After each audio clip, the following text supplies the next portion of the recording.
Hi Pinter folk, welcome back to A&E Do Brews. Wonderful Estelle is on camera duty this evening and I'm behind the Pinter 2.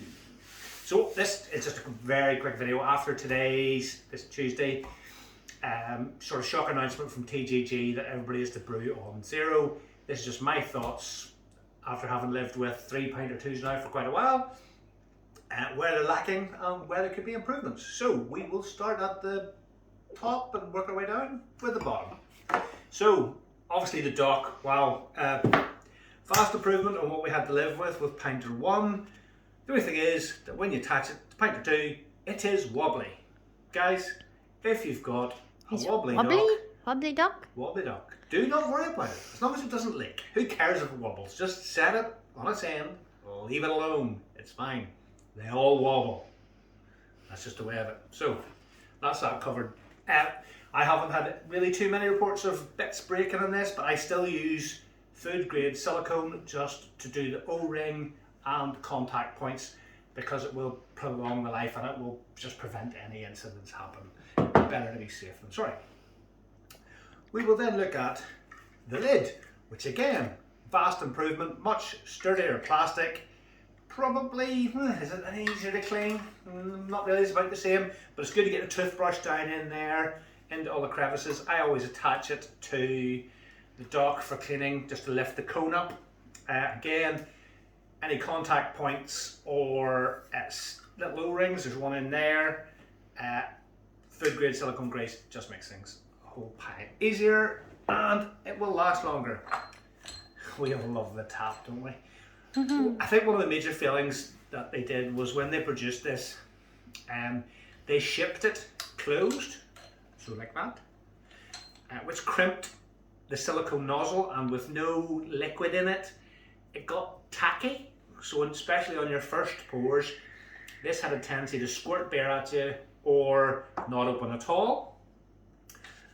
One of the fixes, I'm all happy so far, this can be improved. One of the fixes I would do with this is ship it open. So therefore, the little hose isn't crimped and it doesn't stick together.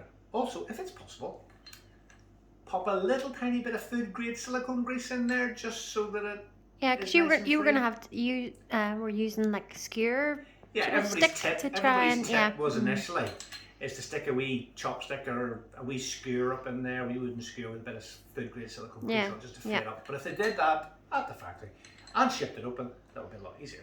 Also, they could improve the cleaning video because this cap needs to be on correctly before you put it back in your pinter. Make sure it's on, otherwise your beer won't pour.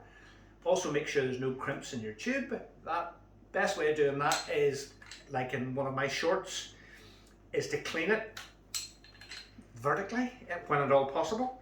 Even if I could get the thing to detach. Yeah, let's show that because so literally when you're rinsing it, try and have you slip it underneath, but don't twist this out of the original position. Yeah, just lift it up. There's the right amount of kinks in there to keep it in the tube.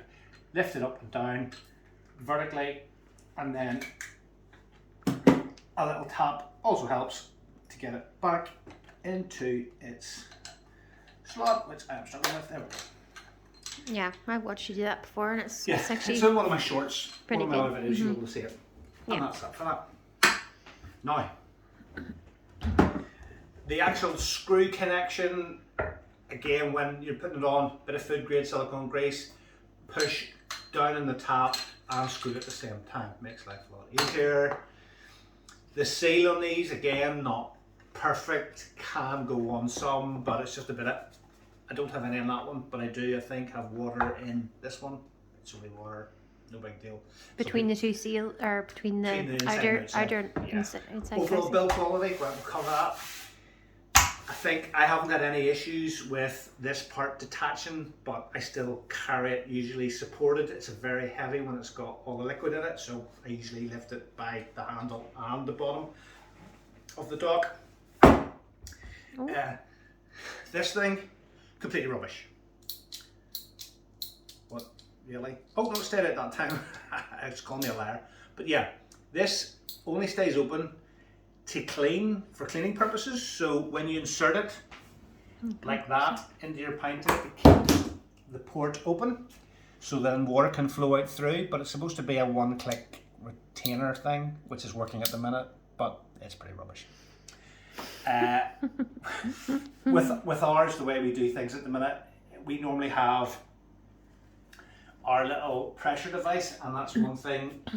It would be great if the Greater Good could come up with some little pressure gauge that sat in this hole at the back of the Pinter, so you were able, just in there, so whilst it's brewing, if they, after all their research on this topic, come up with what the ideal brewing pressure would be, they could let us know so we could adjust this dial to get it right, so that we knew that everything was a-okay, rather than thinking that setting 1 or setting 2 is doing the job.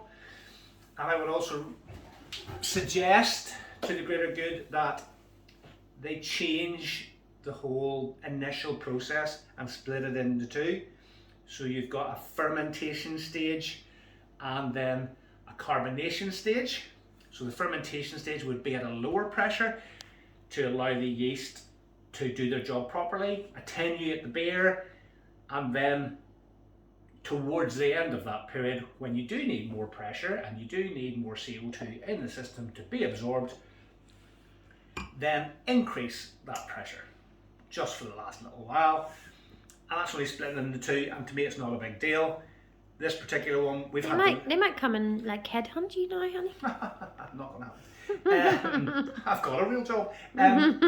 This, you wouldn't think it, the amount of stuff I do on this, but anyway, this particular one, 4 saisons, we did it at a low pressure, we did it at 15 psi, and it's still too foamy. No issues with carbon dioxide, no issues with pouring. Issues with pouring are more than likely a kink in the tube or the end piece not fitting properly, but that's personal thoughts. What else would I suggest to do? Anything at all? You have a lot of notes there. You haven't talked about a whole lot of your notes. No, I did that in another video, honey. So, yeah, that's pretty much it, guys. Yeah, overall, it's a vast improvement on P1. There are a few issues. The tap can be just done with better instructions. Dock and cap are just, again, careful maintenance. This thing needs to be improved. That's just horrible. And some sort of guidance as to what pressure is in your system would be nice. And it probably wouldn't cost a whole pile. Mine didn't cost that much to rig up. So that's my own personal. If you've 80 for the win. if you've any thoughts yourself, guys, or any improvements that you could maybe suggest, stick them down in the comments below. Maybe Ralph will see them and then he'll come up with some wonderful thing to make Pinter better. Thanks for joining us, and don't forget, live on Friday night for A&E Do Brews, we're going to answer any comments and any questions that are left during the live feed. So please join us. Look forward to seeing you then. See you then.